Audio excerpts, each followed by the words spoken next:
Golden State Media Concepts bring you Book Review Podcast, a haven for bookworms of all ages and the widest genres, from mystery to memoirs, romance to comedy, fantasy to sci-fi. If you love to read, this is a podcast for you. It's the Golden State Media Concepts Book Review Podcast.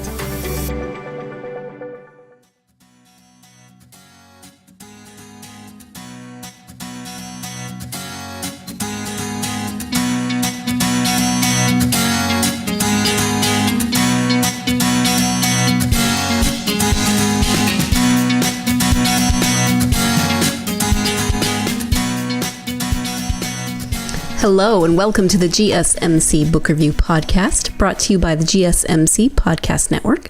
I am your host, Sarah, and I am happy to be with you again on this Thursday for our second podcast of the week and my second author interview of the week. I am talking with author Julia Whelan on today's podcast about her book, My Oxford Year. And before we get started on the book, I will just throw out that it is another book opportunity, or another opportunity for a book giveaway. So stay tuned, and at the end of the podcast, I'll tell you a little bit more about how you can enter in to one of the giveaways to win a copy of Julia's book, My Oxford Year. So a little bit about this book. American Ella Duran has had the same plan for her life since she was 13: study at Oxford. At 24, she's finally made it to England on a Rhodes Scholarship when she's offered an unbelievable position in a rising political star's presidential campaign. With the promise that she'll work remotely and return to DC at the end of her Oxford year, she's free to enjoy her once-in-a-lifetime experience. That is, until a smart-mouthed local who is too quick with his tongue and his car ruins her shirt and her first day.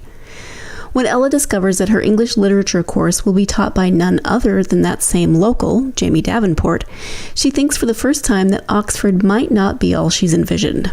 But a late-night drink reveals a connection she wasn't anticipating, and what begins as a casual fling soon develops into something much more when Ella learns Jamie has a life-changing secret.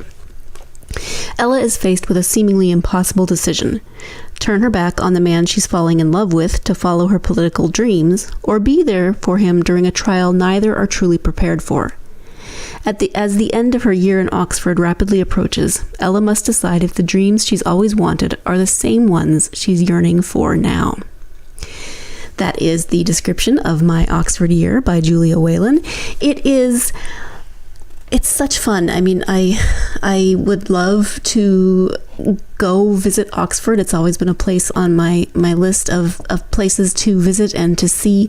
I don't know that I am cut out to study at Oxford necessarily, although it sounds like an amazing experience and one that I did not have an opportunity to do in my life. But just the history there, and it's kind of got this mystique. And so to read this book and to know that Julia herself spent a year studying at Oxford, she spent her junior year of college at Oxford, which is to me just amazing, wonderful. That sounds so exciting. I was excited to read this book simply because it took place at Oxford. It is a romance in some ways. You know, there's this relationship between Ella and Jamie, and I'm not going to talk too much about that because I don't want to give anything away. But it's also Oxford itself is almost another character. Just Ella's experiences there, learning the culture, meeting other students, and I kept Googling things because I wanted to know exactly what what things looked like, what I was picturing in my mind, if I was picturing it correctly. And you'll get that a little bit in the interview. I ask maybe ridiculous questions of Julia because I'm just so curious and I'm so fascinated by this. I would love to have studied abroad, and since I didn't, I get to read books about it, which is the next best thing. So that is awesome, frankly. I said that Oxford is almost another character in this book, as well as poetry. Each chapter starts with a bit of poetry from the era that Ella is studying. She's studying a very specific time in literary history. And so each chapter begins with a snippet of poetry from that era. So you get to see some of the poetry that she is studying. And this really is a literary novel because Ella and Jamie and Ella and some of her other friends at Oxford really have these wonderful intellectual conversation about poetry, about literature, and that's not everyone's cup of tea. And yes, I did just say cup of tea when referring to an English novel, a novel set in England. But some people might hear that, oh, literary fiction, that's not my thing. Or some of you might hear it and say, yes, please sign me up. I so want to read that. But it's really woven into the story so that, as I said, Oxford and the poetry are almost other characters. They're so integral to the story, but you don't ever feel bogged down by the intellectual, the academic conversations, the conversations about poetry. I personally don't know a lot of about poetry. I'm familiar with a little bit of a lot of different types of poetry and a lot of different eras of poetry, but I'm not an expert by any means on any specific era or any specific genre of poetry. And I didn't feel like I was overwhelmed by it. So it's just this really lovely undercurrent during the story, and kind of steers you along with these snippets at the beginning, and helps in the beginning to facilitate some conversation between Jamie and Ella. And so I've probably yammered on way too much now about poetry, but just so you know, there's poetry in the book, which is great. I'm going to let Julia talk about her book now, though, since it is her book and she knows way more about it than I do. So let's turn now to that interview with Julia Whelan about her book, My Oxford Year. Hi, Julia. Welcome to the podcast. Hi, thanks for having me. It's wonderful to have you here. We are here to talk about your book, My Oxford Year. Before we do that, though, I would love for my listeners to get to know you a little bit. So whatever you're comfortable sharing, that would be great. Sure. So let's see. How do I start this? I was a child actor, actually. So my background is in acting, and I was on a television show called Once and Again. That was kind of the height of my work when I was in high school. And at that point, I decided, as the show was coming to an end, it was also the end of high school for me. And so I decided to take a break from the business and go to school. And I went to Middlebury College in Vermont. And from there, spent my junior year at Oxford, which is how that happened. Okay. And then when I graduated, I came back to LA and was pounding the pavement again as an actor and screenwriting, and slowly getting into audiobooks, which is now what I do mostly full-time. I narrate audio and absolutely love my job. Yeah. I love audiobooks, so that's awesome. There we go. What's your favorite audiobook that well, maybe not favorite, but what did you have the most fun doing? I was going to say, that's one of those. I mean, I've done, I think, over 300 at this point. And Wow. Picking a favorite is, I can't even say it's like picking a kid. It's like a spider picking a child. Too many. There's too many.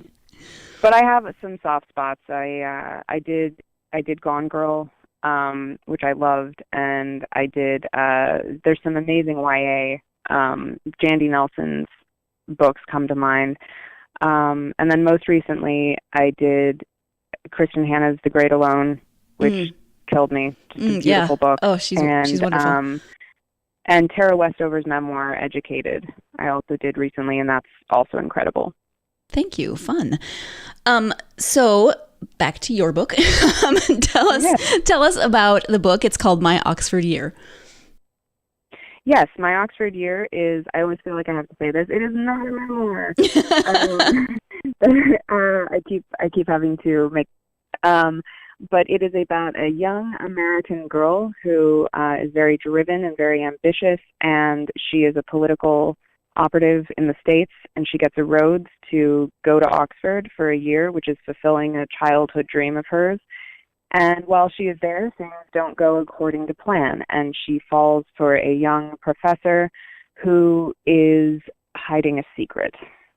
and that secret will potentially change the course of her life. Right. And she, the book starts out just with a bang, because she's just landed and she gets a phone call to be part of possibly the next president's political campaign. And so she's in Oxford for a year, but she's also working. I mean, this woman is nothing if not driven and maybe a slight overachiever. Yeah, yes, I would say she definitely falls into the overachiever category. What's funny, though, is that I wrote that because I knew, when I was there, I knew a number of roadies, and I myself was a Rhodes finalist, and so I know the kind of person that scholarship tends to select, and so it didn't seem like a lot to me, and then later I found out that I actually knew the son of someone that I knew who was there at Rhodes. Who was there at Oxford on a Rhodes, was doing his course of study at Oxford and also remotely working for the Clinton campaign. Oh, wow. And I was like, see, this is what I'm talking about. Like, this is these people, and they're ridiculous, but that's who they are. Right. Yeah, it's pretty amazing. So talk about Ella, who is the main character. What do you think about her will resonate with readers?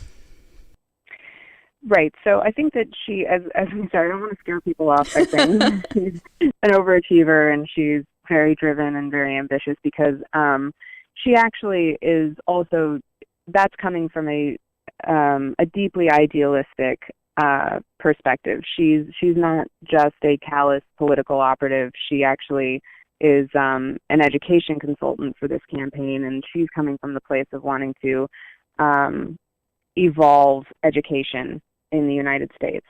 And she is also deeply pragmatic and is a planner and is the sort of person who can have a good time and knows how to have friends and cut loose, but she is also deeply responsible and will show up the next morning at your apartment at the time she planned with your favorite coffee in hand. So she's good. She's a good friend, but she needs to learn how to chill. Yeah. And like you said, we don't want to scare people off. She is very human, even, despite her driven sensibilities. Yes. I am going to jump in here so we can take our first break of the podcast. When we come back, we'll be talking a little bit more about this book and about some of the other writing that Julia has done, talk a little bit about any autobiographical elements that are in the story, etc. So stay tuned. You're listening to the GSMC Book Review Podcast, and I will be right back. Do you want to be healthier, yet you just don't know what to do? All these shows telling you this and that, but nothing seems to work. Well, listen close. Golden State Media Concepts has got something great for you. The Health and Wellness Podcast, dedicated to workout trends, healthy eating habits, diet, and everything about healthy living. Join us in our banters as we help you not just live life to the fullest, but live it to the healthiest.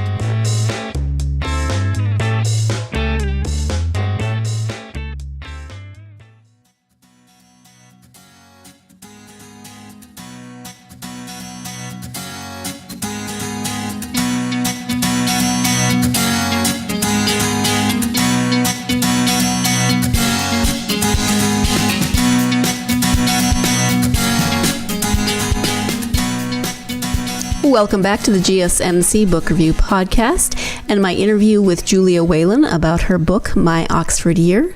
Let's get back to that interview. Obviously, you spent a year at Oxford. This isn't a memoir, but what kind of autobiographical elements did you include in the story?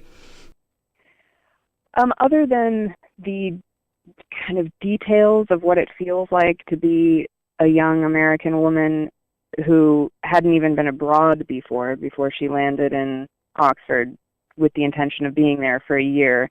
I don't really share any autobiographical details with Ella. There's some deeper thematics as the book goes along of what she's learning and around the issue of choice and dealing with her own backstory.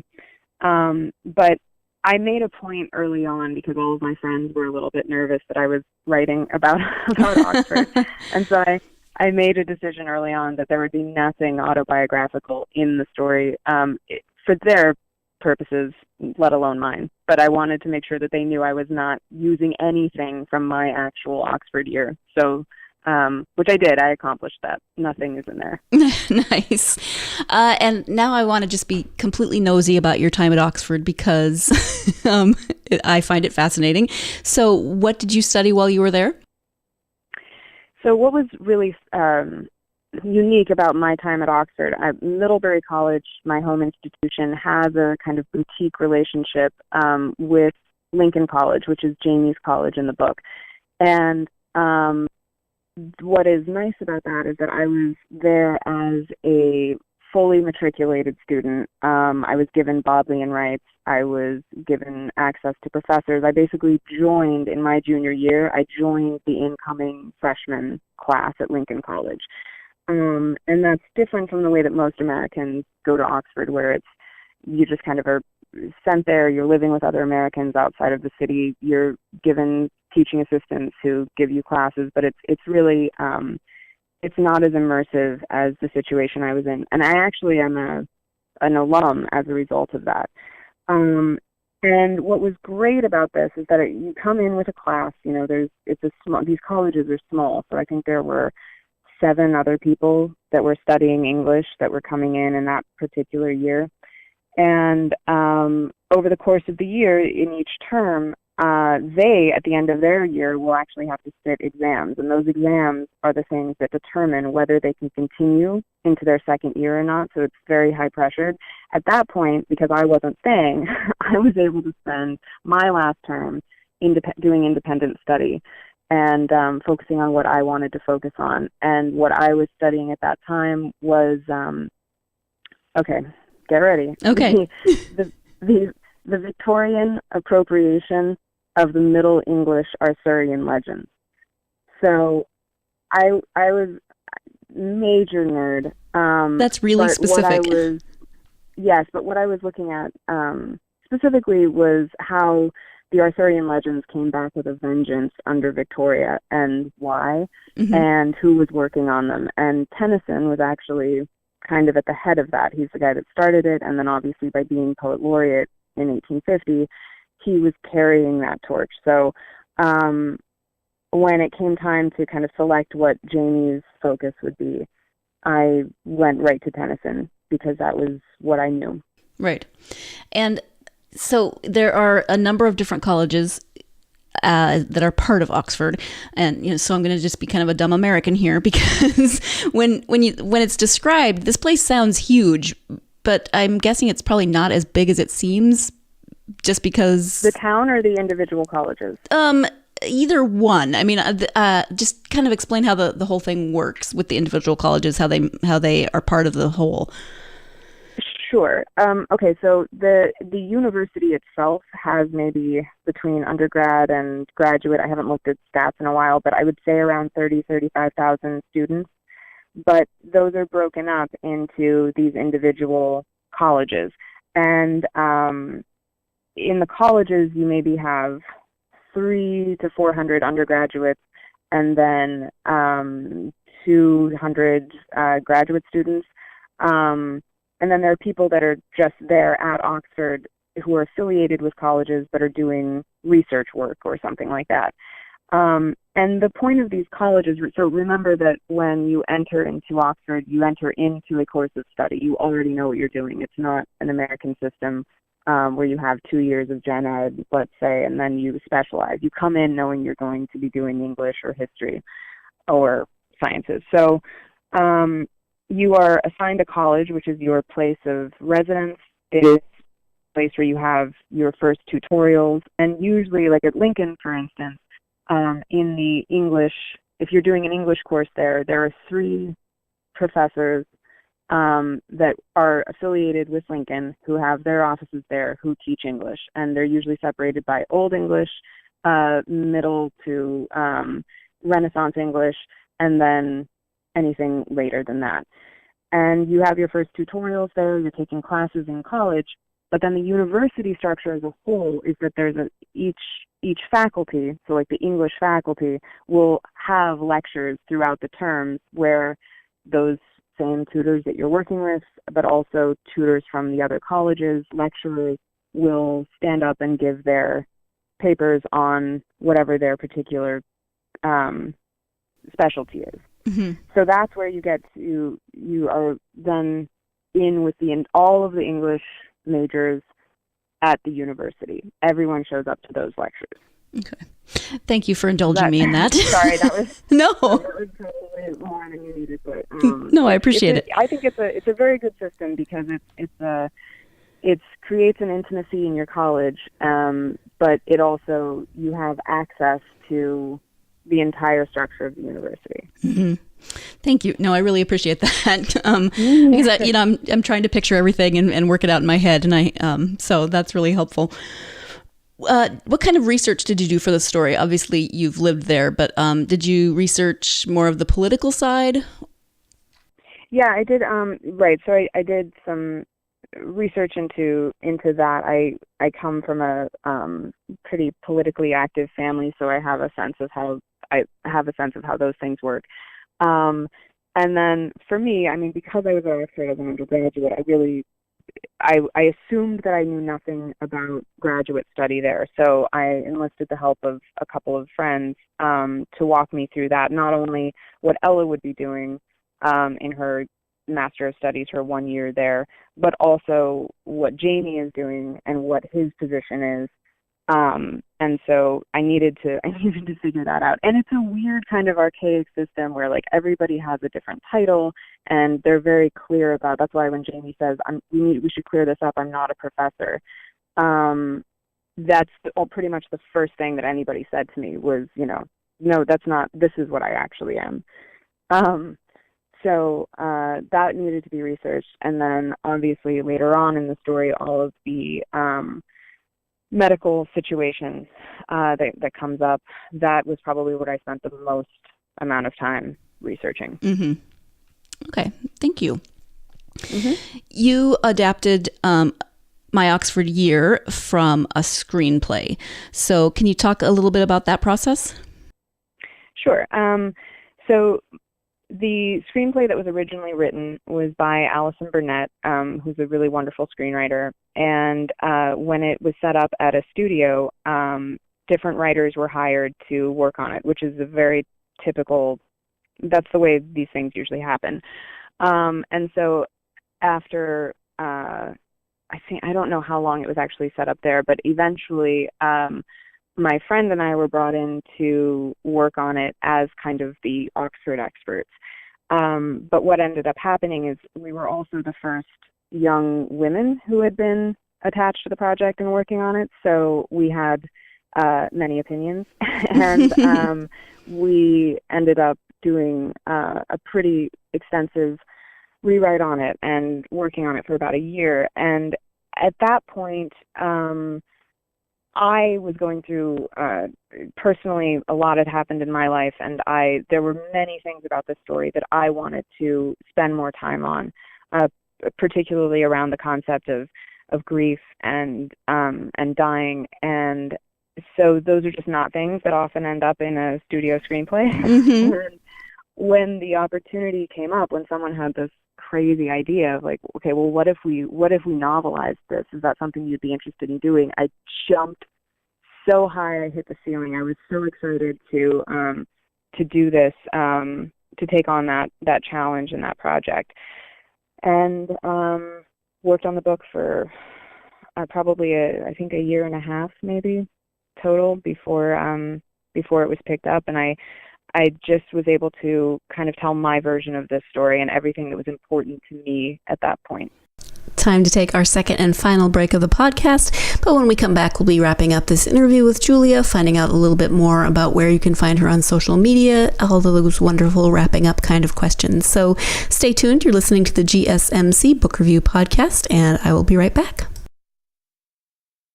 Tired of searching the vast jungle of podcasts? Now listen close and hear this out. There's a podcast network that covers just about everything that you've been searching. Hey! The Golden State Media Concepts Podcast Network is here. Nothing less than a podcast bliss with endless hours of podcast coverage. From news, sports, music, fashion, cooking, entertainment, fantasy, football, and so much more. So stop lurking around and go straight out to the Golden State Media Concepts Podcast Network. Guaranteed to fill that podcast itch. Whatever it may be, visit us at www.gsmcpodcast.com. Follow us on Facebook and Twitter, and download us on iTunes, SoundCloud, and Google Play.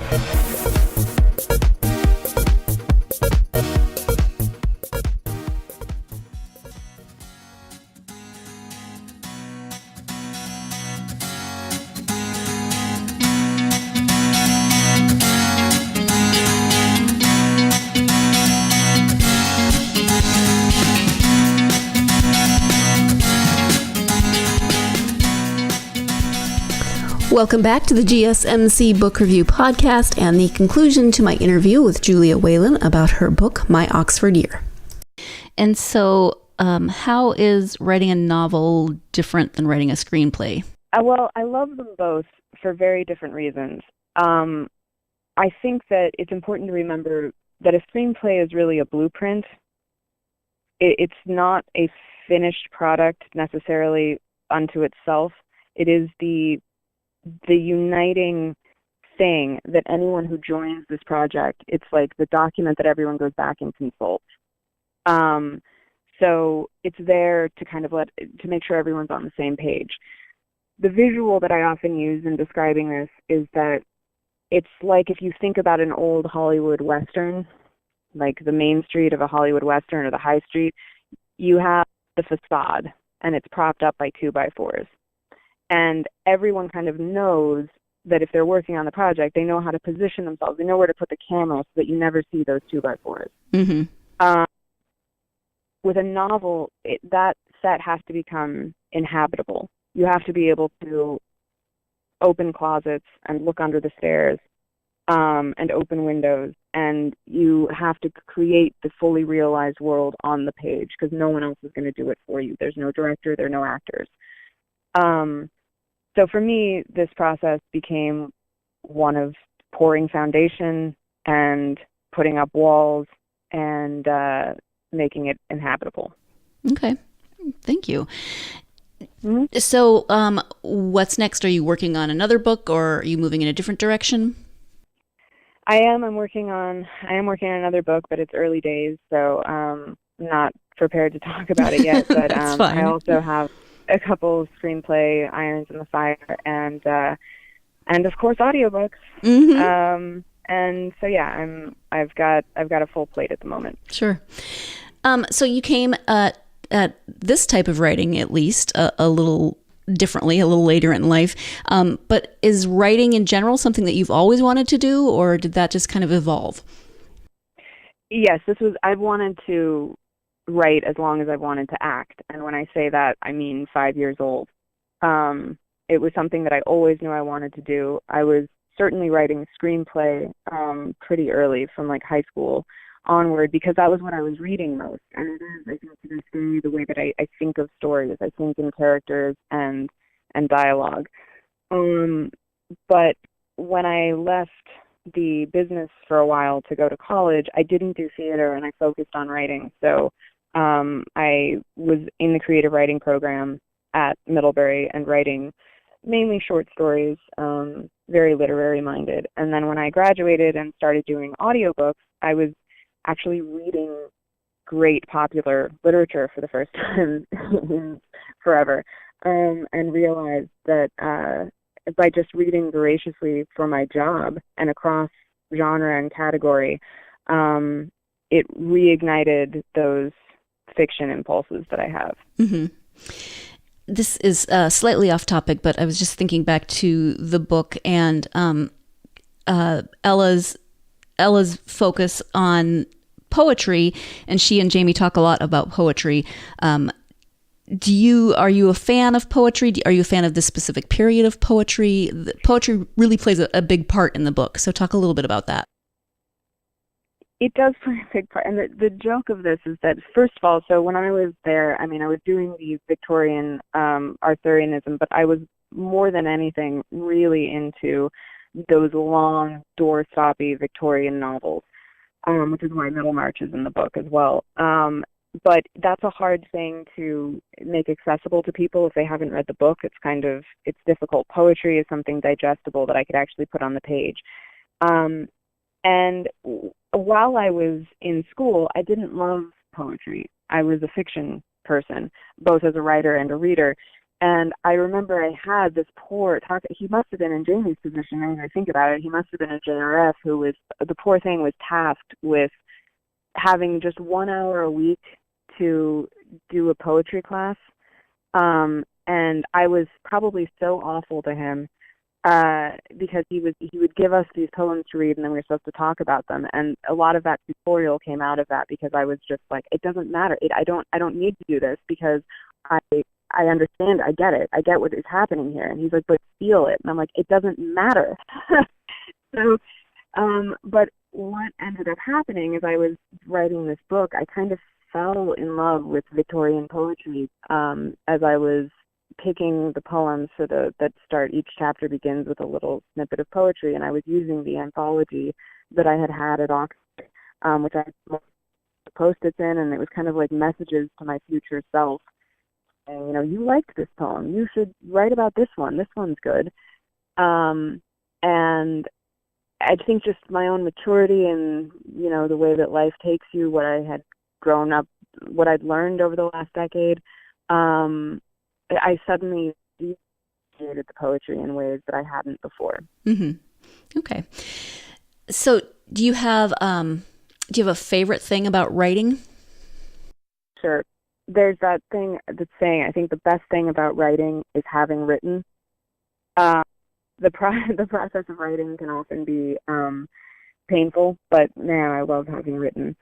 For me, what I love about writing is, and it's directly opposed to acting, which is that it is in my control. I can sit down when I want to. I can write without anyone having to let me write. And so I appreciate the freedom and the autonomy that writing affords. And yeah, when you're in it, when you're in that zone and just hours disappear, it's a pretty incredible feeling. Mm-hmm. How about a least favorite thing about writing?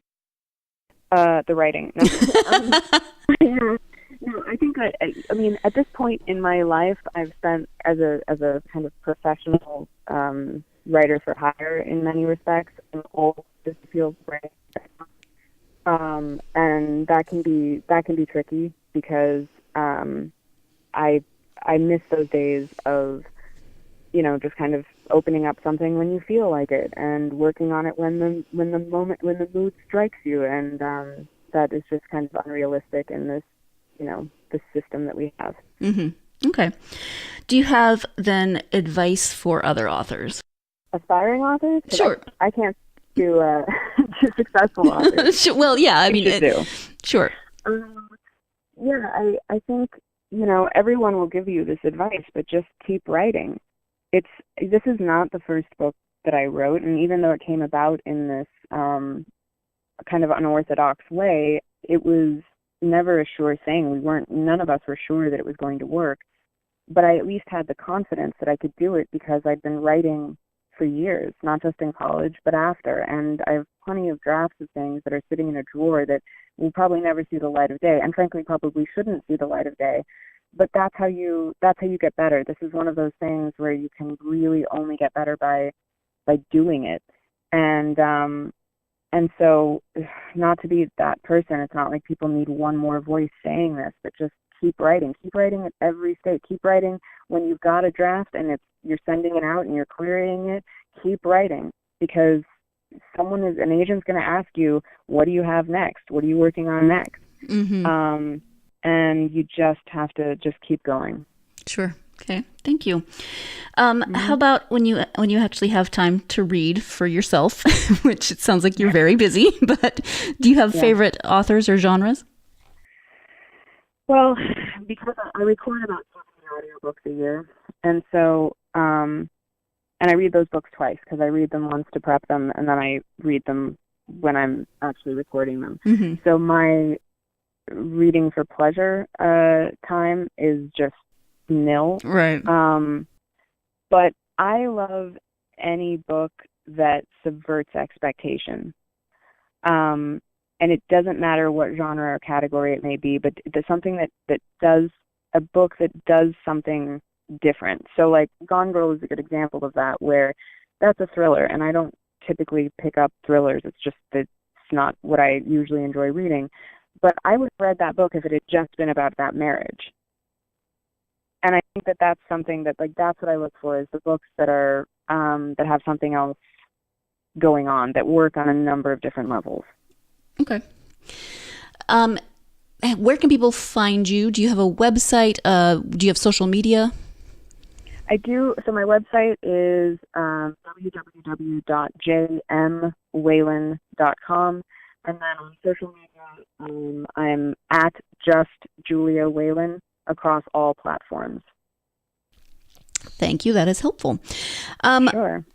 What else would you like for people to know? Anything that we haven't talked about that you want people to know about writing or your book or screenplays? Anything that we haven't touched on? Oh, let's see. I think that just to talk about the book a little more for a second, this is my goal anyway when I was writing it, is that it would appeal kind of cross-generationally. And I think that even though it's about a 24-year-old, the larger theme of choice and defining who you are and learning who you are should resonate across generations. And that's how I approached it. And I think that there's, beyond the love story, which I think is how people are perceiving it kind of at first blush, it's also a story about family and intergenerational conflict. And it's a fish out of water story, and it's a coming of age story, and it's also about poetry, and it's definitely for litmus. And so I think people are finding that, you know, I'm seeing that it's resonating on a number of different levels, but that's kind of what I want people to know, that I think you just maybe leave some expectations about what you think this is going to be at the door, because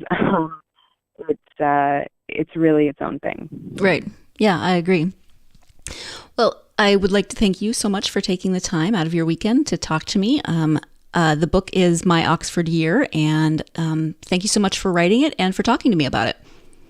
Thank you for having me. This was great. And by the way, the person who suggested we talk, Robin Lee, her book is probably my favorite for pleasure book that I have read in the last year. Yeah, The Idea of You? Yes. Yeah, and she just finished doing the audiobook for that herself, so... She did. We talked about it, yes. Awesome. Well, thank you again. I really appreciate it. Thank you. Once again, I do want to thank my guest, author Julia Whelan, for taking the time to talk to me about her writing, especially about her book, My Oxford Year. It's a really, really wonderful book if you are a fan of... British literature, if you're a fan of books set in England, if you're a fan of books that have kind of a travel element in them, if you're a fan of romance, this book has a little bit of everything. So definitely check it out. If you are intrigued about this book, by this book, and want to read a copy and want to read a free copy, which is always my favorite kind of book, then you should definitely take a chance and enter our giveaway. All you have to do is go onto our social media pages, Facebook, Twitter, or Instagram, or all three, or any combination thereof. It's not limited.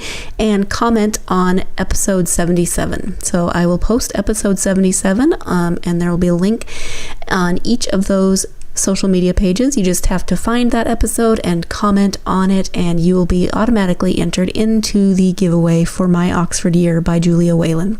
Again, that's Facebook, Twitter, and Instagram. Just go on and comment on episode 77. Thank you again to Julia. Thank you, as always, my listeners, for joining me and taking the time out of your day to listen to me talk about books, which is one of my favorite things. I hope that you will join me again next week. I have a third Tawny Mountain Mystery author, joining me on Tuesday. Lori Fagan will be here to talk about her contribution to the Tawny Mountain Mysteries, as well as books that she'd written previously with the same character that is featured in her contribution to that series. So I'm really looking forward to speaking with Lori, and I hope you will join me for that. In the meantime, you have yourself a wonderful, wonderful weekend, and go out there and get yourself lost in a good book. Thank you. You've been listening to the Golden State Media Concepts Book Review Podcast, part of the Golden State Media Concepts Podcast Network. You can find this show and others like it at www.gsmcpodcast.com. Download our podcast on iTunes, Stitcher, SoundCloud, and Google Play. Just type in GSMC to find all the shows from the Golden State Media Concepts Podcast Network, from movies to music, from sports to entertainment, and even weird news. You can also follow us on Twitter and on Facebook. Thank you, and we hope you have enjoyed today's program.